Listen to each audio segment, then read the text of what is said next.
हम चतरा विधानसभा क्षेत्र के कान्हाचाटी प्रखंड अंतर्गत गड़िया गांव में नक्सल प्रभावित क्षेत्र में है और यह क्षेत्र बिहार से सटा हुआ है। यहाँ अभी हम लोग रास्ते में आ रहे थे। यह गांव पहुंचने को लेकर लोग पगडंडियों से चला करते थे, परंतु आज़ादी के बाद पहली बार यह गांव को सड़क नसीब में आया है। आज यहाँ पर इस गांव में राजद की प्रत्याशी रश्मि प्रकाश जी यहाँ उपस्थित ग्रामीणों के बीच में हैं। मैं जानना चाहूँगा कि इनके ससुर इस क्षेत्र का प्रतिनिधित्व कर चुके हैं और मंत्री भी रहे हैं। आज इनके ससुर के द्वारा ग्रामीणों को लेकर बहुत सारी योजनाओं को यहाँ पे धरातल पे उतारा गया है, जो देखने को भी मिल रहा है और ग्रामीणों द्वारा बताया जा रहा है। आगे अगर आप चुनाव जीत जाती हैं तो इस ग्रामीण एवं विधानसभा क्षेत्र में आपका क्या विकास का रूपरेखा होगा?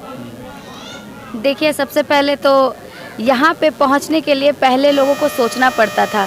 यहाँ से लोग न जा पाते थे चतरा की तरफ और ना उधर से लोग आ पाते थे इधर। तो सबसे बड़ा जो काम हुआ है वो रोड का, परिवहन का सबसे बड़ा काम हुआ है कि लोग कम से कम आवागमन कर पा रहे हैं अब सुचारू रूप से। और जो चीज़ें रह गई है, क्योंकि बहुत काम करने का प्रयास मेरे पिताजी ने किया है और किया भी है, और इसके अलावा जो छोटी मोटी चीज़ें रही है उसको अब मैं आगे देखूंगी और उसको करने की कोशिश करूंगी। अभी हम लोगों ने कुछ चीज़ें सुनी कि यहाँ पे क्या क्या समस्याएँ हैं और क्या वो चाहते हैं। जैसे कि वो स्कूल चाहते हैं कि बच्चियों को घाट चढ़ करके ऊपर जाना पड़ता है, तो गांव में ही, अपने गांव में वो चाहते हैं कि मैट्रिक तक की उनको शिक्षा मुहैया कराया जाए। तो हम लोग पूरा प्रयास करेंगे कि जो भी यहाँ पे मिडिल स्कूल है या प्राथमिक स्कूल है उसको अपग्रेड करा करके हाई स्कूल तक कम से कम कराया जाए।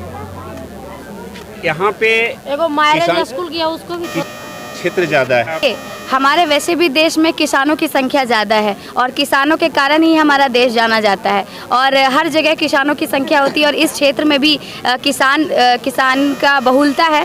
तो हमारा पूरा प्रयास रहेगा कि किसानों को हर तरीका सुविधा जो मुहैया कराया जाए ताकि उनको अपना किसानी करने में समस्या ना हो। जैसे कि कुछ जो मेन समस्याएँ आती है, जैसे कि पानी की समस्या और भी बीज की समस्या और कुछ टूल्स की जो ज़रूरत पड़ते हैं कि अगर हम टूल्स उन्हें दे, एडवांस टूल्स दे, तो उनका जो काम है वो आसान हो जाएगा। तो इस क्षेत्र में हम लोग काम करेंगे। किसानों की एक हम यहाँ पे होती है, किसान अपने उत्पादन तो करते हैं पर भंडारण की कोई व्यवस्था नहीं है। जी, बिल्कुल सही कहा आपने कि भंडारण की व्यवस्था नहीं है। इस बारे में भी हम लोगों ने सोचा है और सारा कुछ आप देखेंगे कि चुनाव के बाद जैसे ही मैं अपना कार्यभार संभालती हूँ, पूरे क्षेत्र में जिन जिन जगहों पे जो कमी है उसका हमने एक जायजा, एक रूपरेखा तैयार कर लिया है और उस पर हम लोग काम करना बहुत जल्द शुरू करेंगे। अब मैं यहाँ के पूर्व विधायक रहे और मंत्री भी रहे हैं सत्यानंद भोक्ता जी, ये अपनी बहू के साथ प्रचार प्रसार में हैं। तो आपने क्षेत्र में बहुत सारा कार्य किया जो आज देख भी रहा है। यहाँ आपको जनता से कितना आश्वासन या आश्वस्त लग रहे हैं आप?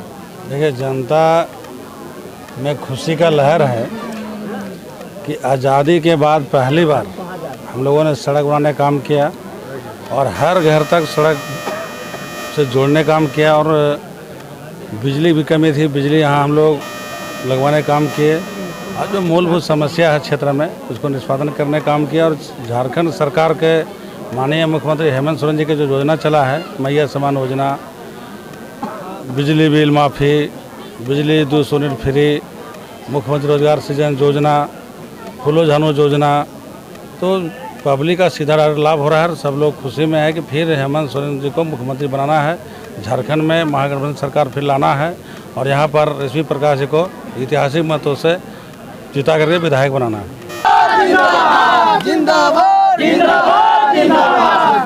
यहाँ विपक्ष भी नजर आ रहा है क्या?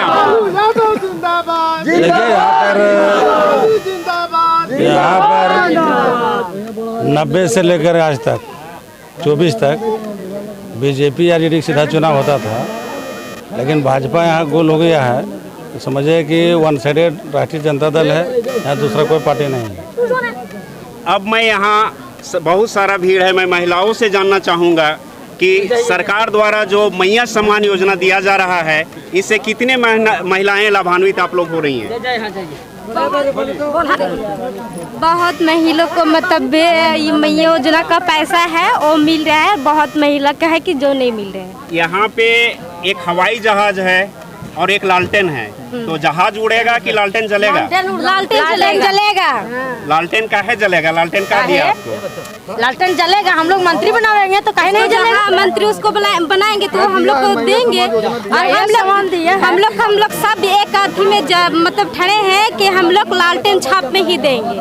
हम लोग अपना वादा में है, लेकिन मैडम को जो जो हम लोग मांग किए हैं वो लोग के भी हम लोग का पूरा होना चाहिए। लालटेन में क्या खूबी है कि समय से बाहर है। लालटेन इतना बड़ा है कि जो दुनिया इंजॉय कर रहा है, समझ रहे हैं? जो अंधारी रात होता है से दुनिया इंजॉय कर रहा है। लालटेन जब वाला लालटेन नहीं जिंदाबाद रहेगा तब ला इंजॉय नहीं कहने हो सकता है।